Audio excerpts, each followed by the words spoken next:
Yo guys, what is going on? I'm coming out with a new YouTube video here for you guys. This one's going to be about my controller settings and what I play on currently at the moment for Season 8. I currently switched all my settings around because the settings I was using in Season 7, they weren't working out that well. They were, but I feel like I just needed to, update, do a little update on my settings because I've been using the same settings for about almost a year now.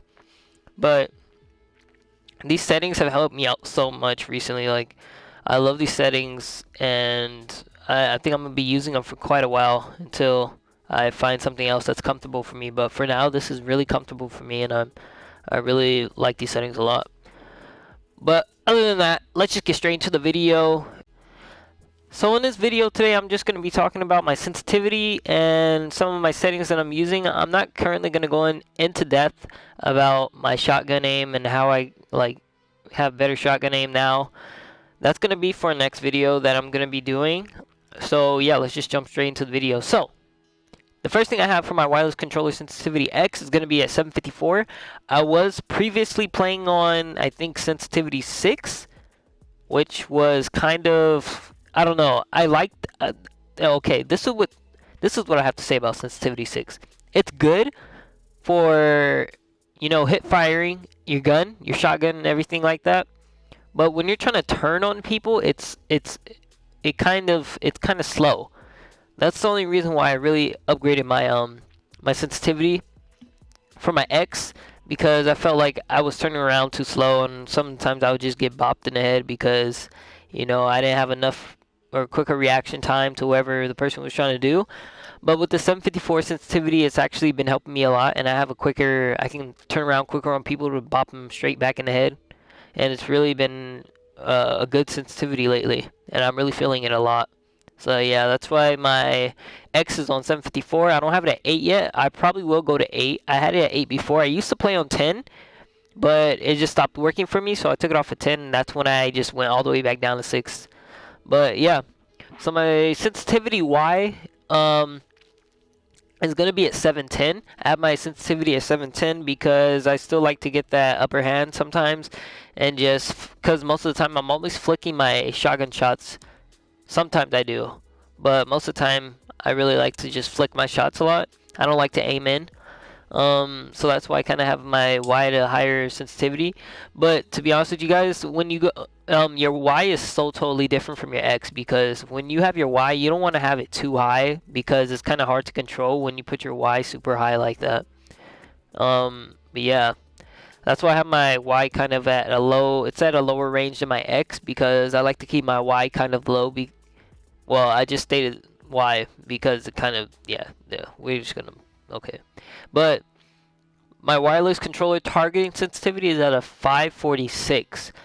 I have it at a 546 is because I feel like it's not too fast, not too slow for me. If I had it, I used to have it like at 400 something, but it felt kind of too slow, and like especially when people were up close to me. I know you would think that it would be a great sensitivity to be on, especially if people are up close, which is kind of is, but at the same time, when an enemy is like moving super fast, it's so hard to freaking just like, follow them around because it's so slow. Meanwhile, they're playing like on a 600 targeting sensitivity and they can aim at you like nothing. So, I mean, that sensitivity is good from far, but for close range, it's kind of hard.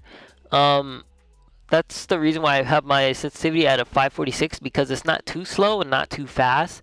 So it still gives me that advantage to shoot people from far and shoot people from, who are up close to me without having a problem with it.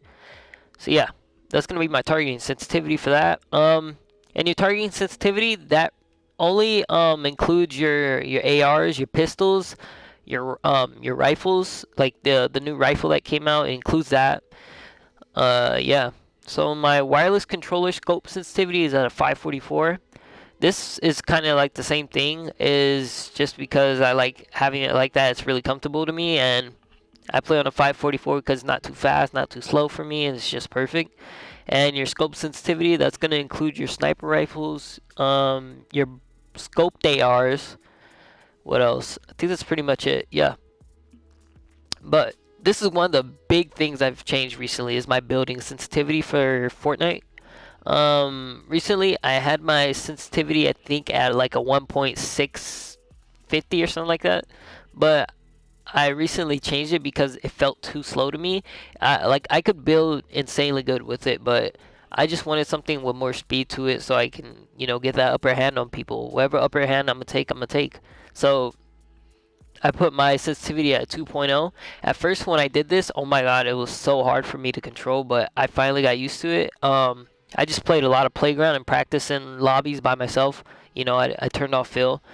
Um, but that pretty much helped a lot. What I'd suggest if you guys don't play on 2 already, if you're gonna try and play on 2, is you go on playground, you just practice your 90s, practice your 90s in playground, and I swear you'll get this sensitivity down so easily. Like it's really helped me out a lot in all my build fights. So yeah. The invert view, that's really up to you guys. Your invert aircraft controls, I have it on. That's really up to you guys again. Anonymous mode, that's for streamers, which I stream, but I keep it off. Hide other player names, keep it off. Hidden matchmaking delay, keep it off. Set the scale of the HUD. The reason why I set my HUD a little lower is because when I focus on the game, I like to be actually focused on the action instead of the icons all around the screen, which is why I keep my HUD at it like kind of like at a low setting because I don't really like to focus on it or see it on my screen. I just like to know it's there, just like to check my inventory and all that, but that's pretty much it. My spectator count is on. Some people are iffy about this because I know some people they get really nervous when they see that little eye at the bottom of the screen because they feel like I don't know, they feel like they're being watched and it just scares them or it like gets them a little nervous when they see they're being watched. But yeah, it's really up to you guys. Um, Control options, all these options right here, up to I would say right here is your opinion. You can do whatever you want in these settings. It's up to you. Reset building choice, I keep that on, is because let's say you're in a build fight and the last thing you built was a stair, and let's say you win that build fight and then you get into another fight, and you open your build wheel, it's gonna be still on the stair. That's why I keep it on reset. So let's say you weren't trying to build a stair as your first thing to build, you're trying to build a wall. That's what the reset building choice does. It resets your build pieces so that it actually resets to the wall, not the stair. So yeah, that's what that is. Aim assist must. You guys already know. Console players, we got to keep on aim assist. If you don't have on aim assist, then you're actually a goat. Um, Edit mode aim assist, keep this off. This just definitely just ruins my editing. It just messes it up so much, so I just keep it off. My turbo building, I keep this on. This is a must. You guys already know this. We must keep on turbo building. It helps out a lot. Oh shit. Turbo delete in creative mode. This is really up to you guys. This is a creative mode option, not really up to me. Auto material change, I keep this on because let's say you run out of brick, it automatically switches to the next material that you have. So let's say you have wood, it'll switch to that automatically. You don't have to press any buttons at all. Controller auto run, this is up to you. Auto allow cross platform parties. That's a yes. You have to keep that on if you want to play with your friends on Xbox. Auto open doors, keep it off. The reason why I keep this off is because if you're fighting with someone in a doorway and you keep opening the door automatically and you just get bopped in the face, it happens. Auto pick up weapons, I keep it off. Auto sort consumables to right, I keep it off. Builder Pro build immediately is a must. I keep this on at all times. So basically what this allows you to do is right when you press R2, it automatically builds it. It doesn't like have to, you don't have to select which material you want to build, then it builds it. It just instantly builds it. Whatever you press, whatever button you press, it immediately does it. It's like, it's not a two-step type of thing anymore.